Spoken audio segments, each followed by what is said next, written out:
en pleine épreuve. Job 1, verset 22. Au milieu de tous ces malheurs, Job ne commit pas de péché et n'attribua rien d'inconvenant à Dieu. Auditeur de Pain TV, bonjour. Écoutons cette pensée de Becker qui dit, je cite, « C'est l'épreuve qui fait la preuve de la force ou de la faiblesse. » Fin de citation. Notre vraie maturité spirituelle se manifeste lorsque l'adversité nous frappe. Beaucoup peuvent jouer au petit saint, donnant l'apparence de la maturité, alors que l'insubordination règne en eux. Mais quand l'adversité nous atteint, tout est révélé. Notre vraie relation avec Dieu apparaît dans les questions que nous nous posons et les décisions que nous prenons. Job était un véritable saint. À cette époque, sa foi surpassait celle de quiconque. L'épreuve vint et Job garda le contrôle de ses pensées et de ses paroles. Il ne commit pas de péché d'accuser Dieu de lui faire du mal. Est-il de même pour vous? Souvent, lorsque l'épreuve survient, nous interpellons Dieu. Pourquoi moi?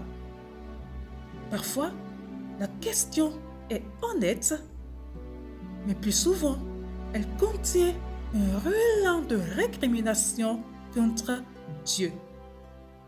Nous sommes absolument certains que nous ne méritons pas cette épreuve, inconscients du fait que, bien souvent, l'épreuve est sans lien avec ce que nous méritons ou pas.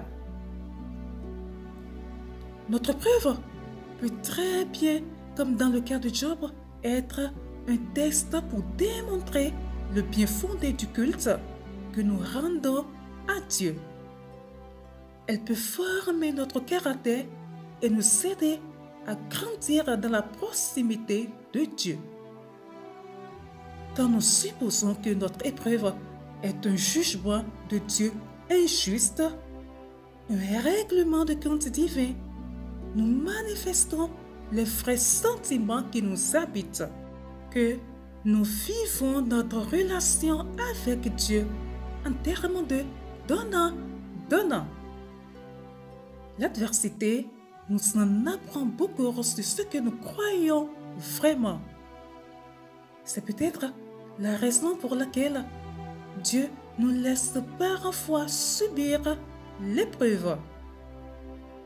Elle répond à nos questions qui nécessitent une réponse. Elle indique jusqu'où nous avons grandi et la vraie nature de notre relation avec Dieu. Bien-aimés, comment réagissez-vous face à l'épreuve? Commencez-vous par accuser Dieu d'injustice? Revenez à la croix et souvenez-vous que ce même jugement à notre encontre aurait été juste. Mais Dieu nous a fait grâce. L'épreuve signifie autre chose. Adorez Dieu dans l'épreuve et laissez-le s'en servir pour qu'il vous attire plus près de lui. Bonne méditation à vous. Shalom.